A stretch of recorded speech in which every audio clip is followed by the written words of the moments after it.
So, hello and welcome to the Pride Spotlight.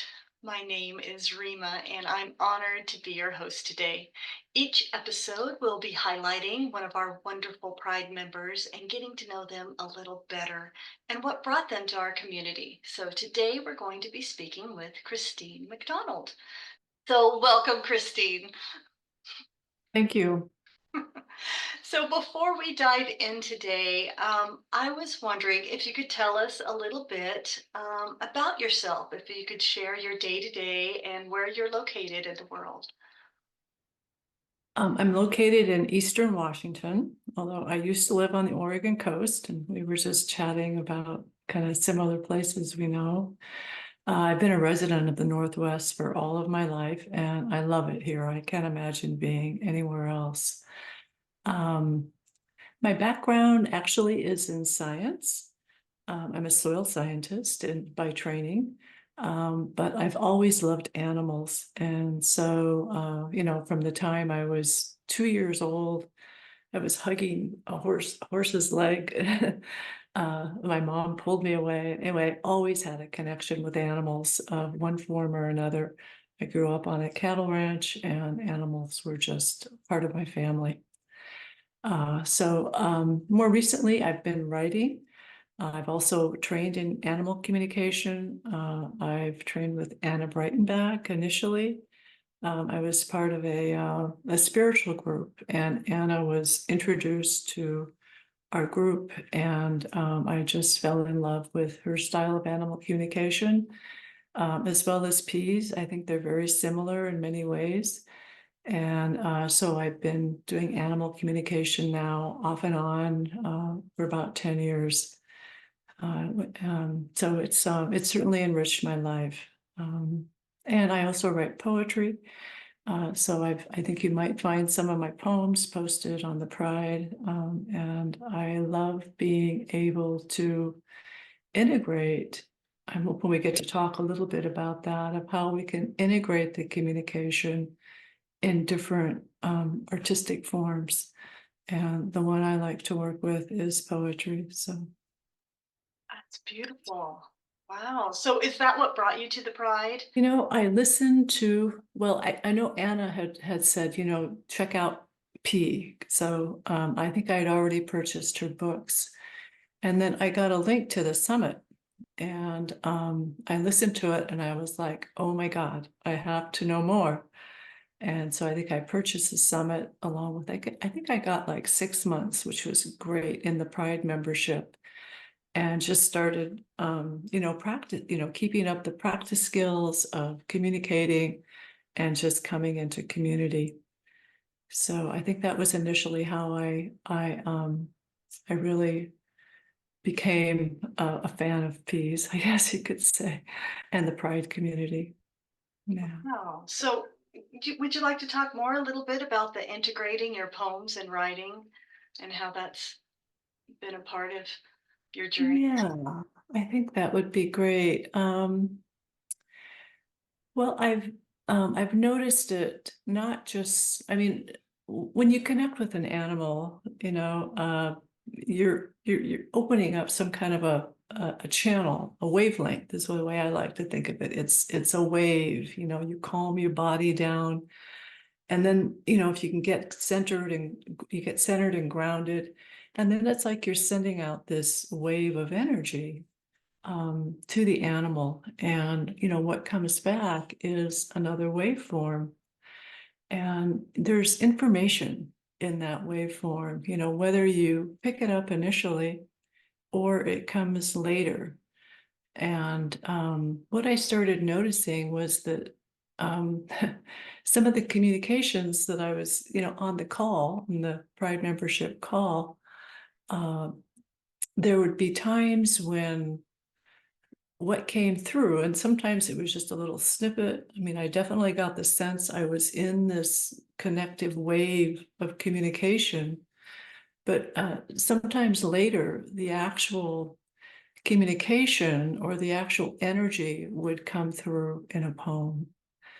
And I mean, sometimes I would just start writing, and it wasn't until I'd finished the poem that I went, oh, that's exactly the energy that was coming through from the communication. And it just touched me so much that it was still with me, that I could bring it into another art form, that I could bring it and then to people, I can share this gift. Yeah, that's Um, beautiful. So, would you say the way you receive messages is a knowing, and then, well, maybe you can explain it. Somehow it gets on paper. So, how do you get it? I think a lot of it's sensory, Is it? Yeah, allowing your body to kind of, your whole body, being the whole body gets to show up. I mean, and the animal does, they're always in their body, we have to kind of, get ourselves out of our head, let the heart be the master of the mind. And in doing so, I find that the communication often comes through a sensory, something, a sensation in the feeling. Sometimes it's words and sometimes it's images. Um, I think those are probably the three, but it oftentimes just feels like a wave. Like, oh, my energy is going out like a wave. Oh, that's kind of coming in like a wave. And it's kind of a calm, easy, it's very good, I think, for our nervous system to kind of get into that sensory awareness that the animals are in. It kind of calms you down and it opens your heart and to this place of just wonder. I yeah, mean, like that's why we're here, right? Is to right. experience wonder. Yeah, And so it brings you into that place of just a knowingness and the wonder of life. And I think from there, a lot of, what comes forth in my poetry or something I might write is from that place. So I'm just so in gratitude to the animals for, I mean, you could just write books about, what we're not seeing, in any given moment. There's just so much that's in that world of wonder that we can open up to.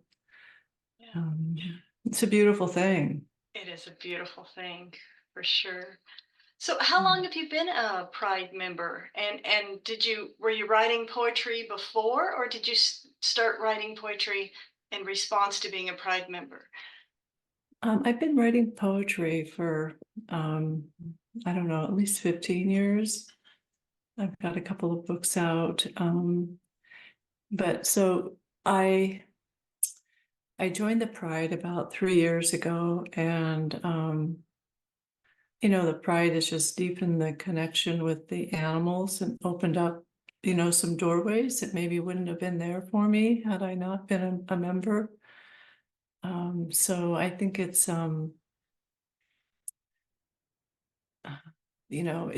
certainly enriched my writing by being a Pride member. It's enriched my experience with animals, especially all over the world.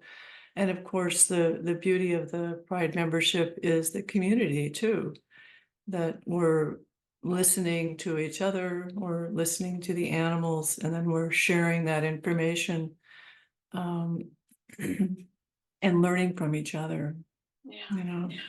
Can you maybe share with us different ways on how the Pride has enhanced your life, like you were saying? Um, no, I think, we're exposing ourselves to just more of this connective web of life when we're part of the membership. Um, and Pete's lovely, amazing guided meditations that bring us all into a space with the animal. I think that's just, she has an amazing gift, and she can hold the space for all of us to be in this place of communication. I mean, she's a rare being, a rare, beautiful being that's, capable of doing that, opening this up and has a mission, I think, the same one that I share of, becoming a bridge for the animals, becoming a bridge of communication, a bridge of awareness, a bridge of understanding, so that we can break down some of these walls of separation, which are really the source of kind of a lot of suffering for us. We as humans need to show up, and this is one way we can do it that I think makes a big difference, especially if it's in a big, a group of like-minded people with a common goal. Yeah. Yeah. So, was there any one lesson or any message from the animals that you've received within the Pride that was that sticks out for you that you'd like to share with us? I think it was in December when we worked with the seals. Um, and I think there was 3 different seals, and I think it was the harbor seal that we were working with.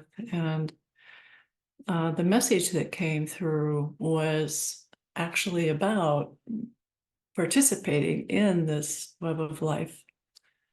And it's and that the animals have something to give back to us, that they're here to support us. It's not, that this it's such a common human misunderstanding that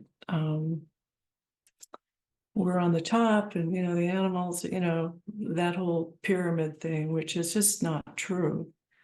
That we're here, to really learn about equality. Right. So, and there was a poem, I don't know that came from that. This was one of those poems that came, I think, about 3 weeks later. And it's not about a seal at all, but it's about the connected web of life. Yeah. Would you like to share any of your poems with us before we end this? We would all, I'm sure, Sure. just love to hear one. Yeah. This one was called Whispers, and it's from a tribute, or how can I say that? It's inspired by a harbor seal. The world breathes in whispers. The fox heeds them, turns a sharp right, and moments later pounces on a rodent. The geese navigate by the starry undertones of the constellations. The Christmas cactus blooms just as the days are darkest. I ask the fox, the geese, the cactus, do they know of the perils of the world? And what can they possibly bring to the children in Gaza, the homeless that multiply, the erosion of clean air, water, and soil that narrows the survival of all beings? I listen to my own whisper of a breath for an answer. And they know what homelessness is. They know what starvation is. They know what it's like to be lost in the darkness. And still, they listen for the whispers in a world gone mad with change. I feel their knowing and their listening, and my unknowing and my asking can and will merge together in a newer and kinder world. Wow, that's beautiful. Thank you. Thank you, Christine. Thank you for sharing, and thank you for taking the time with us today. I appreciate Thank it. you. Okay, Yeah. Bye bye. bye bye.